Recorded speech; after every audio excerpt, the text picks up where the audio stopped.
ऊस उत्पादक शेतकऱ्यांचे आंदोलन तीव्र। 3 कारखाने आणि 3 गुळाचे मोठे युनिट पडले बंद।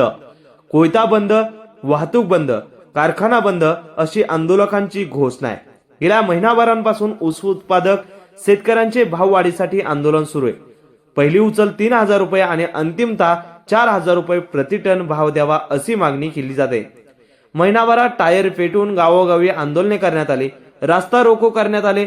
यानंतर कारखानदार आणि ऊस उत्पादकांची बैठक सुद्धा झाली। बैठक निष्फळ ठरली। आंदोलकांनी दुसऱ्यांदा माजलगावमधील राष्ट्रीय महामार्ग रोखून धरला, मात्र तोडगा निघत नसल्याने शेतकऱ्यांनी कोयता बंद केला आणि वाहतूक करणाऱ्या वाहनांची हवा सोडून देत जिथल्या तिथे वाहतूक ठप्प करून टाकली। याचा परिणाम म्हणून 3 साखर कारखान्यांचे आणि 3 गुळाच्या युनिटचे गाळप बंद पडले। आमदार प्रकाश सोळंके यांचा सुंदरराव सोळंके कारखाना, शरद पवार गटाचे नेते मोहन जगताप यांचा छत्रपती सहकारी साखर कारखाना, खासगी जय महेश कारखाना आणि 3 मोठ्या गुळाच्या युनिटसह छोटे मोठे अनेक गुळाचे युनिट बंद पडलेत। युवा शेतकरी संघर्ष समितीच्या सदस्याकडून रात्रभर गस्त घातली जात आहे।